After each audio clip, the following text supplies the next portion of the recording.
चित्रपट हा तामिळनाडूचा आत्मा आहे। त्यामुळे तामिळनाडूमध्ये सध्या एकच चर्चा आहे की विजय नंतर कोण। विजय हे मास हिरो ते मास लीडर झालेत। विजयला अरेतुरे करणारे त्यांचे फॅन्स आता मुख्यमंत्री म्हणून आदराने बोलतायत। एकीकडे ते आनंदी आहेत तर दुसरीकडे दुःखी, कारण थिएटरमध्ये आता विजयला ते पाहू शकणार नाहीयेत। थिएटरमध्ये थलपती थलपती म्हणून त्यांना नाचता येणार नाहीये।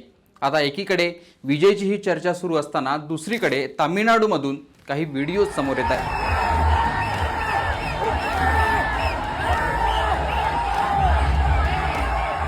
ज्या थिएटरमध्ये लोकांच्या अंगात येतं, कोणी बेशुद्ध होतंय तर कोणी नाचत आहे। जल्लोष आणि नुसताच राडा। आता हे का होतंय तर यामागचं कारण आहे एक चित्रपट करप्पू। गेल्या काही दिवसांपासून तामिळनाडूत विजयची चर्चा होती। आता तीच चर्चा करप्पूची होती। करप्पू नावाचा एक चित्रपट सध्या तामिळनाडूमध्ये धुमाकूळ घालतोय। सोशल मीडियावर मीम्स, रील्स व्हायरल होत आहेत। एकीकडे विजयच्या निवृत्तीनंतर पुढे थिएटर कोण गाजवणार, सिनेमाघर कोण गाजवणार अशी चर्चा असताना काही दिवसात या प्रश्नाचं उत्तर तामिळनाडूच्या प्रेक्षकांनी दिलेलं आहे। ते उत्तर आहे सूर्या। तोच सूर्या ज्याला महाराष्ट्रात आणि भारतात जय भीम चित्रपटातील वकील, सिंघम मधला पोलीस आणि विक्रम मधला रोलेक्स या भूमिकांमुळे ओळखलं जातं। तामिळ चित्रपटात सध्या रजनीकांत, विजय, अजित कुमार यांच्यापेक्षा अभिनयात तरी सूर्या उजवा मानला जातो। हे देखील महत्त्वाचं आहे। सूर्याचा करप्पू हा चित्रपट थिएटर्समध्ये आलाय आणि तो चालतोय।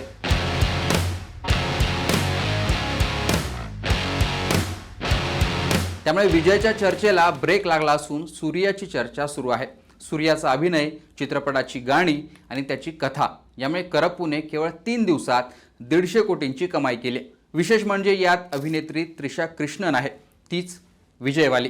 आता करप्पू चित्रपटात काय आहे तर करप्पू स्वामी या देवावर आधारित सद्यस्थितीवर हा चित्रपट आहे। करप्पू स्वामी कोण आहेत तर करप्पू स्वामी हे दक्षिण भारतात विशेषतः तामिळनाडूमध्ये पूजला जाणारा एक ग्रामदैवत आहे।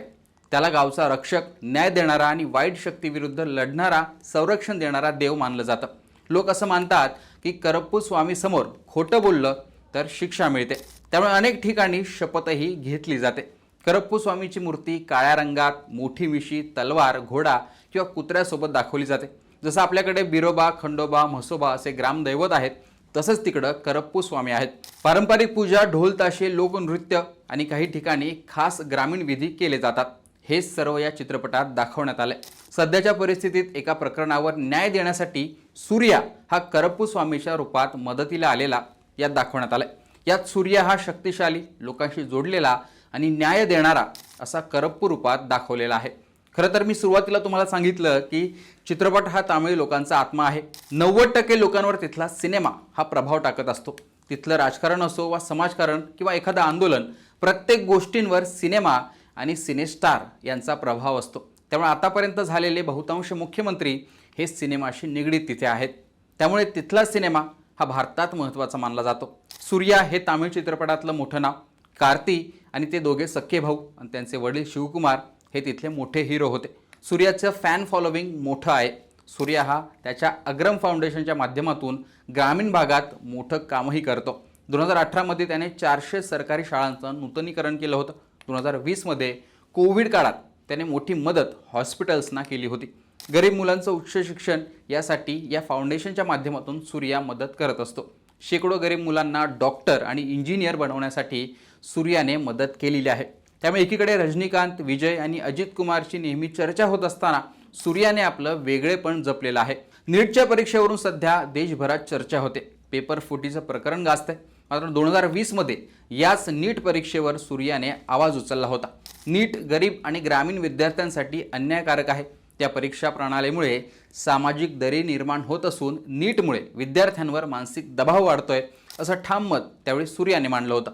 आता अनेक वर्षांनंतर सूर्या एका चित्रपटातून सामाजिक विषयावर भाष्य करणारा, गरिबांचा तारणहार दाखवण्यात आला, ज्यात तो सामान्य माणसासाठी थेट देवाच्या रूपाने आला, जो प्रेक्षकांनाही आवडलेला आहे। आता सूर्या विजयची जागा घेतो का? विजयचे गेले काही चित्रपट जर आपण पाहिले तर लिओ 600 कोटी, गोट 450 कोटी, बिगिल 300 कोटी, बीस्ट 300 कोटी, मास्टर 300 कोटी, वारिसू 290 कोटी, सरकार 250 कोटी, मेरसल 220 कोटी असे विजयचे आकडे आहेत। त्यावरून लक्षात येत असेल की विजयची क्रेज किती आहे। तसं काहीच सूर्य आता पुढे करतो का आणि त्याची जागा भरून काढतो का ते पाहणं महत्त्वाचं आहे. नाहीतर अजित कुमार आणि रजनीकांत हे आहेतच, पण सूर्याचा स्वॅग काहीसा वेगळा मानला जातो. तोच करप्पूमध्ये दिसून आलाय. त्यामुळे करप्पूच्या निमित्ताने तो आता तामिळनाडू गाजवतो का ते पाहणं महत्त्वाचं असणार आहे.